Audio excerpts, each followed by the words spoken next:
அதே போன்று திருச்சிக்கு முதலமைச்சர் வருவதன் காரணமாக இந்த சத்திரம் பேருந்து நிலையம் அதை ஒட்டிதான் அவருடைய வழி, அந்த வழியாகத்தான் அவர் செல்லவிருக்கிறார். சத்திரம் பேருந்து நிலையத்துக்கு அருகில் தான் சற்று தொலைவிலேயே செயின்ட் ஜோசப் கல்லூரி, இந்த கல்லூரியில தான் இந்த விழா நடக்கிறது, இந்த நிகழ்ச்சி நடக்கிறது. எனவே இன்றைய தினம் சத்திரம் பேருந்து நிலையத்திற்கு வரக்கூடிய மாநகர பேருந்துகளுக்கும் கூட கடுமையான கட்டுப்பாடுகள். காலை 10 மணியிலிருந்து அந்த பேருந்துகள் எல்லாமே சத்திரம் பேருந்து நிலையத்திற்கு முன்பாகவே அவர்கள் ஆங்காங்கே வரக்கூடிய வழியிலேயே ஒரு காவல்துறையினர் அனுமதிக்கப்படக்கூடிய இடம் வரை அவர்கள் அங்கிருந்து பயணிகளை இறக்கிவிட்டு செல்ல வேண்டும் என்று காலை 10 மணியிலிருந்தே இந்த நடைமுறை போக்குவரத்து போலீசார் பின்பற்றி வருகிறார்கள். நேற்று தினமே இது அறிவிக்கப்பட்டது. எனவே வரக்கூடிய சாலையில போக்குவரத்து முழுமையாக நிறுத்தப்பட்டிருக்கிறது. விமான நிலையத்திலிருந்து வயர்லெஸ் சாலை, LIC காலனி, மன்னார்புரம், TVS சுங்கச்சாவடி, பழைய பால்பண்ணை, சஞ்சீவி நகர், அங்கிருந்து அண்ணா சிலை, அந்த சத்திரம் பேருந்து நிலையம் வழியாக அங்கிருந்து செயின்ட் ஜோசப் கல்லூரி, இதுல ஒரு 10 கிலோமீட்டர் தூரம், அந்த 10 கிலோமீட்டர் தூரமே பார்த்தோம் என்றால் முழுமையாக போக்குவரத்து நிறுத்தப்பட்டிருக்கிறது. அதே சாலைகளுடைய எதிர் திசையில வாகனங்களை அனுமதிக்கிறார்கள். பல்வேறு இடங்கள்ல, ஒரு சில இடங்கள்ல மக்கள் ஆங்காங்கே திரண்டு இருக்கிறார்கள். அந்த இடங்களில் எல்லாமே அவர்கள் சந்தித்தபடி வாகனத்திலே கடந்து செல்கிறார். இந்த திருச்சி நிகழ்வு என்பது அவர் முதலமைச்சராக பொறுப்பேற்ற பிறகு சில அரசு நிகழ்வுகளில் கலந்து கொண்டிருந்தாலும் இது ஒரு கட்சி சார்ந்த நிகழ்வாக அவர் செல்கிறார். அதாவது தான் 2 தொகுதியிலே முதலமைச்சர் விஜய் இதற்கு முன்பு போட்டியிருந்த தேர்தலில் 2 தொகுதியிலே போட்டியிட்டார். பெரம்பூர், திருச்சி கிழக்கு.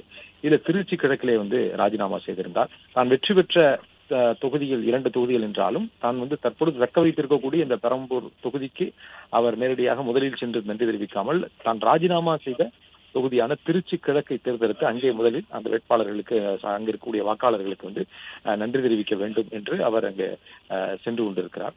இந்த நிகழ்வு ஏற்பாடு செய்யப்பட்டு அதுல ஒரு 5000 பேர் அனுமதிக்கப்பட்டிருக்கிறார்கள்.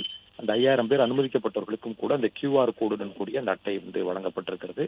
அவ்வாறு நேரில் சென்று சந்திக்க முடியாத பலரும் அவருடைய கட்சியை சேர்ந்தவர்களும் ஆங்காங்கே தாவேகா கொடியுடன் அங்கங்கே நின்று கொண்டிருப்பதை பார்க்கலாம். பல இடங்கள்ல ஆங்காங்கே பொதுமக்கள் குழுமி இருக்கிறார்கள். பரவலாக ஆங்காங்கே நிற்காமல் ஒரே இடத்தில் அவர்கள் நின்று பார்ப்பதற்காக இடவசதி இருக்கக்கூடிய இடத்துல அனுமதிக்கப்பட்டிருக்கிறார்கள்.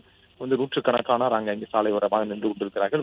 வழக்கமாக பிரச்சாரத்தின் பொழுது பயன்படுத்தக்கூடிய அந்த பிரச்சார வாகனத்தில் இருந்தவாறு அவர் கையசைத்தபடி முதலமைச்சர் சென்று கொண்டிருக்கிறார். இன்னும் சிறிது நேரத்துல அந்த நிகழ்ச்சி நடைபெறக்கூடிய இடத்திற்கு செல்வார். 4 மணிக்கு பிறகு இந்த நன்றி தெரிவிப்பு கூட்டம் தொடங்க இருக்கிறது. அப்பொழுது விஜய் பேசுவதற்கு, முதலமைச்சர் விஜய் பேச இருக்கிறார். இதுல அரசியல் ரீதியான பல்வேறு விமர்சனங்கள் தொடர்ந்து இவர் பொறுப்பேற்ற பிறகு தொடர்ந்து எதிர்க்கட்சிகள் முன்வைக்கப்பட்டிருக்கக்கூடிய அது குறித்தெல்லாம் பேசுவார். அல்லது இந்த தொகுதியிலே அவர் ராஜினாமா செய்ததற்கான காரணங்களை சுட்டிக்காட்டி அவர் பேசலாம். அரசியல் ரீதியான பல விமர்சனங்களுக்கு பதிலளிக்கலாம். இப்படியான அவருடைய பேச்சு இன்றைய தினம் ஒரு எதிர்பார்க்கப்பட்ட ஒரு பேச்சாக இருக்கிறது. அதே போல பல இடங்கள்ல அதாவது இந்த நன்றி தெரிவிப்பு கூட்டத்திற்கு கலந்து கொள்ள முடியாமல் QR அட்டையுடன் கூடியவர்கள் தான் உள்ளே செல்ல முடியும் என்ற நிலையில பல இடங்களை இவர் பார்ப்பதற்காக நின்று கொண்டிருப்பவர்களும் ஆங்காங்கே அவர்களை போலீசார் ஒழுங்குபடுத்தி ஒரு இடத்தில் நின்று அவர்கள் பார்க்கக்கூடிய வகையில செய்திருக்கிறார்கள். அது மட்டுமல்லாமல் அவருடைய கான்வாய் வாகனம் வரக்கூடியதில் யாரும் உள்ளே வர முடியாது. அந்த அளவிற்கான பாதுகாப்பு செய்யப்பட்டிருக்கிறது. இதற்கு முன்பு தாவேகாவுடைய தலைவராக திருச்சிக்கு முதன்முறையாக அவருடைய பிரச்சார பயணத்தை தொடங்கியது திருச்சி தான். இதே தொகுதியில மரக்கடை பகுதியில் அவர் முதன்முறையாக அவருடைய பிரச்சாரத்தை தொடங்கினார். அதற்கு பிளே ஸ்டோர் மற்றும் ஆப் ஸ்டோரில் இருந்து பாலிமர் செயலியை QR கோடு மூலம் பதிவிறக்கம் செய்யுங்கள். செய்திகளை உடனுக்குடன் பெறுங்கள்.